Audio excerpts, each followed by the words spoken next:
Welcome back to Mzansi Welcomes the World. As the world stands at the intersection of rapid technological advancements and complex ethical questions, artificial intelligence has become one of the defining issues of our lifetime. Within the G20, discussions around AI are no longer about the innovation. It's now governance, ethics, and ensuring that technology serves humanity rather than the other way around. South Africa, like many developing nations, faces opportunities and challenges in harnessing AI for inclusive growth, job creation, and equitable access. Joining me to unpack this, I'd like to welcome Nazareen Ebrahim, who is an AI ethics and policy lead at Naz Consulting International. Nazareen, assalamu alaikum wa rahmatullahi wa barakatuh, and shukran so much for joining us. Wa alaikum salam. Thank you for the opportunity to chat with you today for us. No, absolute pleasure.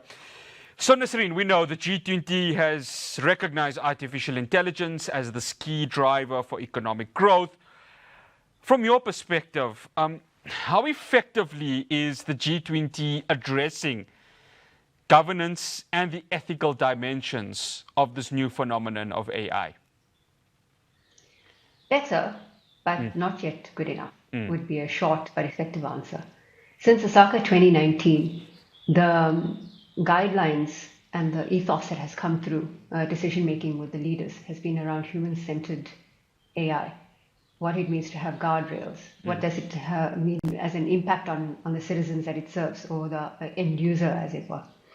But when we say better, not good enough, while it drew from the OECD principles, the recent declarations from many of the countries sharpened that rights, safety. You would see many of the leading global frameworks, whether it's UNESCO's recommendation on AI ethics, all use a terminology or taxonomy that represent three words that we can think about: transparency, accountability, and responsibility. Also risk-based approaches. But these are high level. They're largely voluntary, and for me, the gap there is implementation, measurement, and support for developing countries. And here, the focus on developing countries is a key factor. Nazareen, human-centered AI. It's a twofold question for you. Number one, is that a reality? And when we speak about it in practice, can it happen, especially when it comes to developing countries like ours right here in South Africa? Human-centered AI in practice in South Africa, what would that mean for us in a practical sense? Let's think about this in a few ways. The first are around public services. The second is inclusion by design, and the third is data with governance and trust. I think the biggest one that we think around is data privacy. Right now, every conversation that you have globally at any executive group level, at any continental trade level, is around what is it in the AI value chain that powers the AI experience? It is data, which is the currency. The ownership of that data, the hosting of that data, the storage of that data, and the sense of what citizens or the citizenry understands about how they control their data, how the owners of the AI systems control them, and what sovereignties, or at a state level that it may look like, at the moment are three disparate factors. So when we talk human-centered AI, it really is about serving the end user as equitably, as justified and verified a way as possible. And are the G20 principles around AI looking at this? To some extent, as we said before, but the human-centered practice, especially for developing countries, is about advancing people's rights and development properties. If you look at the recent G20 text, as well as the AU's development first stance, we're seeing that the movement, the shift, the narrative is around the human-centeredness concept of AI, but does that translate well on the ground to things like training the models to be able to have, as we said, as fair and equitable an outcome as possible? I don't think we are there yet, nor does the citizenry understand really their rights around it. You only need look at many of the studies that are coming out in South Africa, both from the Center for Global Governance for AI, as well as a recent study by UCT, which showed that 1 in 3 South Africans didn't know what AI was, could not define, understood how it impacted their life. If you look at that as a defining factor, and if I may just offer one more example for us, UNESCO's recommendations on AI ethics, or the RAM exercise that was conducted as an example in Namibia that was released earlier this year, in their executive summary in the opening statements, They were specific to define or to declare that while they may have done a broad sampling of the population in terms of public, private sector, civil society organizations, academia, they didn't have enough voice from grassroots level. That is telling. Nazareen, you've been studying AI ethics. You have a deeper understanding of the policy when it comes to AI. What are some of the ethical risks that are facing the current globe? And has the G20 framework addressed it? Or are we going to see it being addressed at this year's Leaders Summit in 2 weeks' time? I'm happy you asked that question. I'm not sure that we may see a resolution that will be pleasing to everyone. I say this because I speak from a personal experience that I had where through the Minara Chamber of Commerce and other partners, executives from the chamber, including myself, attended a dinner. It was earlier this year sometime. President Cyril Ramaphosa was the guest of honor. I had an opportunity to ask him directly in a public gathering, what are your thoughts about our South African national draft? It is still in draft, AI plan, ahead of the G20 summit, seeing that we are hosting world leaders and that it is a priority as we go into this industrial age of AI. Unfortunately, the minister in the presidency didn't allow the president to answer, or it may have been that he should not have been answering at the time. Again, a silence or no answer is also very telling. So for me, that signals quite a few things. When you speak to heads of state, when you speak to ambassadors or anyone who is in a position serving the public sector to be able to give us these answers, that is one perspective. But you do ask the question about the biggest global ethical risks. How can the G20 help? Look, we need deadlines, we need funding, we don't just need adjectives. We need to be able to, at a global south, developing or emerging economies, as they say, level, be able to put these into practice and frameworks. There was an interesting question that was asked of myself and my panelists at a conference I was at 2 days ago.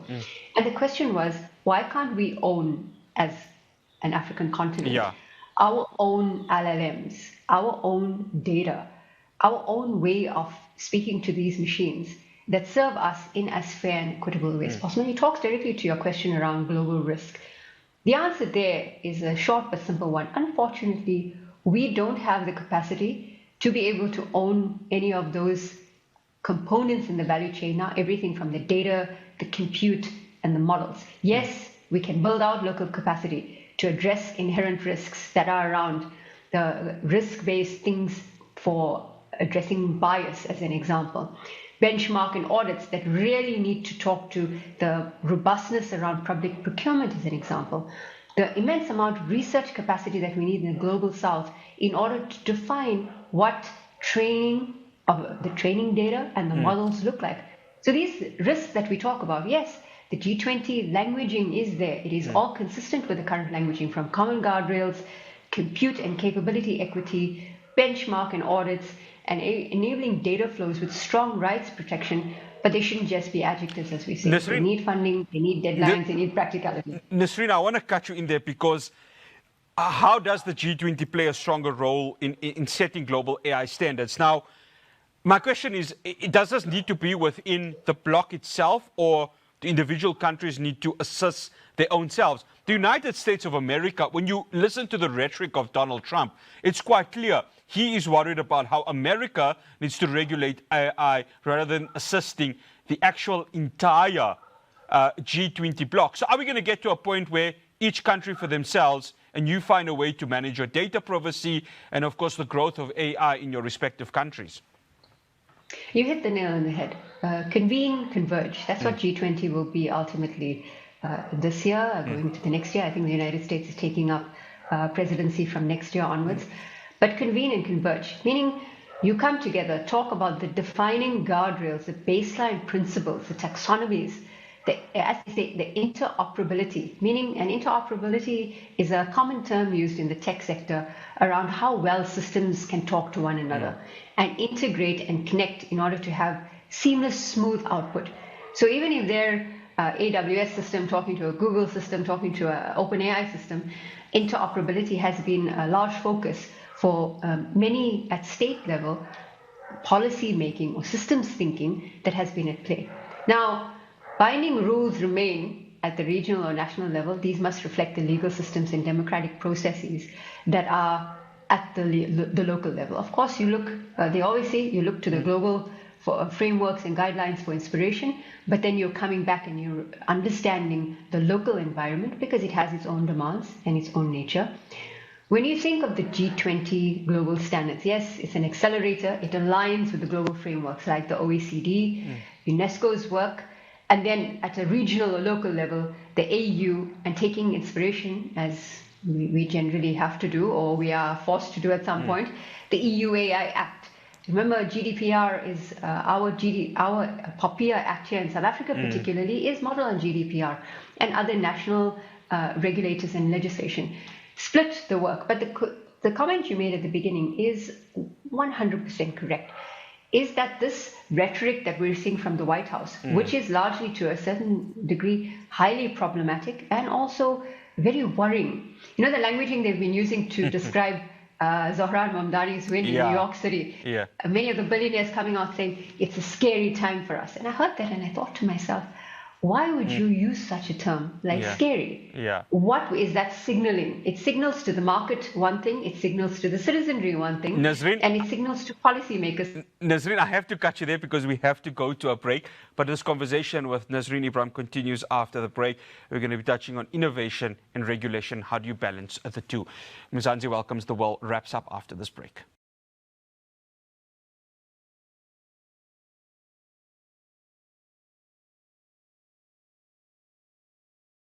Welcome back to Mzansi Welcomes the World. I'm still in conversation with Nazareen Ebrahim, AI Ethics and Policy Lead at Naz Consulting International. Again, thank you so much for staying with us, Nazareen. Nazareen, innovation, regulation, how do we balance the both? Innovation and regulation, how to balance them. Use a risk proportionate approach. Now, I can say that in theory, but I want to link back to the conversation that we were talking, the last question we talked about before going to the break. And you made a very valid observation around the rhetoric coming out of the White House, which seems to have global standing both at the G20 level, at G7, at any other global grouping of sovereign nations.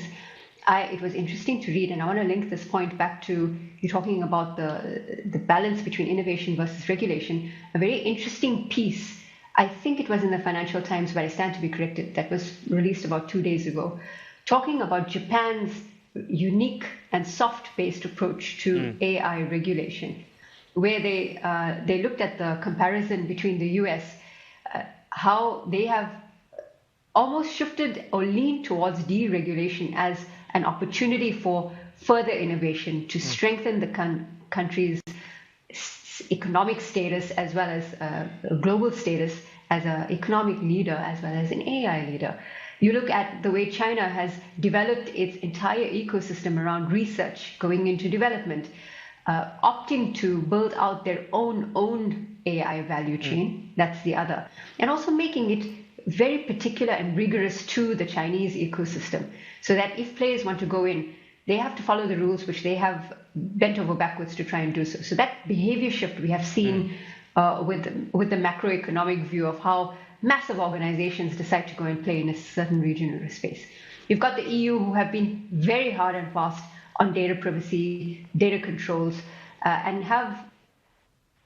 It's interesting to see how they are always putting on fines upon fines on the big tech players. But for the tech organizations, it's merely a line item in their budgets around paying fines and seeming to be able to get away with it. So when you ask the question around innovation versus regulation, how to balance that from a G20 perspective, and furthermore, from a global south and emerging economies perspective, we have to think about what makes sense in this environment. Yes, we will use a kind of a light touch for a low risk use. We have certain considerations to think about, the bias, privacy, and accountability. How do African nations become creators and rule shapers? You think about those things. But the tight controls for high risk, let's go back to your question. Health, finance, critical infrastructure.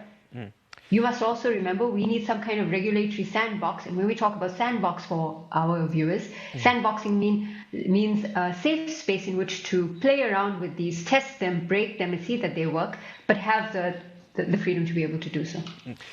Nazareen, in developing nations, the biggest concern is that AI is going to take the jobs of the humans. And it's a valid worry to have, a valid concern to have.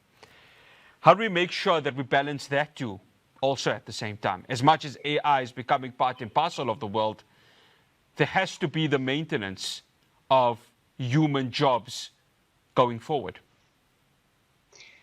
There has to be the maintenance of human jobs going forward. Again, we go back to a critical word you use, the rhetoric. I'm going to talk about the languaging, which I always reference in my teaching, workshopping, seminars around the languaging, which is the narrative that is placed on ownership, value, and people as part of that process, people, process, product, software, output. These key things that define what might look like the future of work, which I don't think you can no longer talk about the future of work. We live it day by day. It's difficult enough trying to keep up with the output or changes in model, training, and any other mergers and acquisitions that are happening within the AI ecosystem right now. So when you're talking about how are we able to sort of have a stay, and I'm losing my train of thought here for us, so you must remind me of the question again so I can bring it back to what you were asking me. Give me the question again, please. No, the question was, how do we balance, maintaining human jobs and, of course, yes, artificial intelligence coming into our lives, which is an inevitability, whether we like it or not. It is an inevitability. The massive concern around job displacement is tied to the rhetoric that we were talking about, which is why I kind of lost my train of thought there. But the job loss displacement with the rhetoric is due to, for me, as an AI ethicist, that I have been observing two concerns. One is the narrative by tech owners. I'll give you an example. Oracle's Larry Ellison, who seems to be buying up every massive media outlet across the board, has massive links with political and key figures from the G20 itself, but also primarily in the United States. Everything from Stargate to wanting to buy up the group that owns CNN, CBS, and other key outlets that are able to control this narrative. He made a statement I watched in one of our previous interviews around what it means for us to be able to take things like drones, robots, software, the cloud, data centers, and be able to position all of those in order to serve well. I know that everyone wants to earn money. The bottom line is the biggest thing. But for a lot of the tech players, this bottom line is directly impacting what it means. It's like AWS having their recent 14,000 job cut that they talked about. Yes. I'm also aware that Oracle is cutting jobs globally, despite finding money to be able to put into Project Stargate and other massive opportunities like the TikTok buyout for the US component. So when you talk about job displacement, we are really talking about, number one, the rhetoric that goes hand in hand with the major players who own this technology having access to the political leaders who are shaping or giving some narrative and direction to the policy that will happen at state level, at local level, at regional level. And then also AI literacy being the bedrock of that in order to build responsible digital citizenry. Because in that way, people understand that the future of work is now and that job displacement is inevitable, but in what shape and form? And these are the conversations that are currently not happening on the ground. Nazareen, we've got about 4 minutes. So I want to get two questions in 2 minutes per that, and I'm going to try and be as short as possible. How do African countries not become consumers, but be innovators in artificial intelligence? How do we become shapers and creators and not consumers? And yes. I think it talks to something that we touched on in the previous question, is everything to do with what we understand about how AI is consumed and shaped on the continent. Policy, the production or the availability of data, research, and then understanding what these models look like and how do we define our relationships with large tech organizations when they come to us with money or asking us for our resources. So implementing the AU Continental AI strategy with national funding lines that are clear. They also need to be clear in terms of sovereign capacity, the regional compute and open models for African languages. There are very excellent examples of these. Masakane as a project, Lelapa.ai being one of the few African companies that are specifically dedicated to building out LLMs, both low resource ones as well as portals or a chatbot that cater to local languages. There are quite a few companies across the continent based in Kenya, Tanzania, Rwanda, Morocco, Algeria that are doing fantastic work in terms of providing a regional and localized view of that. And then thinking about the procurement power. These require openness, local participation, and skills transfer. And finally, showing up in ISO, IAC, OECD, G20 task forces. The policy is made by those in these rooms, and we need to make sure that we are having a voice in that room, whether they come from state level, from our leaders, or we have diverse voices that are actively represented in those spaces, voices like mine and people working in the industry. Then we need to be able to have a seat at those tables. Nazareen, are we moving fast enough, or is technology catching up with us? Hey man, tech is sprinting and policy is jogging. Let's just say this, right? I am a skateboarder, and look, I'm skateboarding faster than the policy is moving at this moment. And I'm not even a pro skateboarder, I'm a beginner one. But that being aside, the G20 has the right words. We now need delivery, timelines, metrics, and financing for implementations, especially in the global south. Until then, we know this is what we're going to face: patchy protections and widening capability gaps. So what is the fix for us? It's not slower innovation. It's faster, smarter governance and a responsible digital citizenry. Do not give our power away. Global South is powerful enough already. I love that. Do not give our power away. Yes, the Global South is powerful enough. Nazareen Ebrahim, absolute pleasure having you on. Assalamu alaikum wa rahmatullahi wa barakatuh. Wa alaikum salam. Pleasure joining you for us. That's Nazareen Ebrahim, AI Ethics and Policy Lead at Naz Consulting International. Well, we've wrapped up the first week of Mzansi Welcomes the World. 2 weeks to go before the G20 Leader Summit, which we will be bringing you here on Hilaal TV. From myself, Ras Patel, and the rest of the team in Johannesburg, to have yourself a good weekend. Assalamu alaikum wa rahmatullahi wa barakatuh.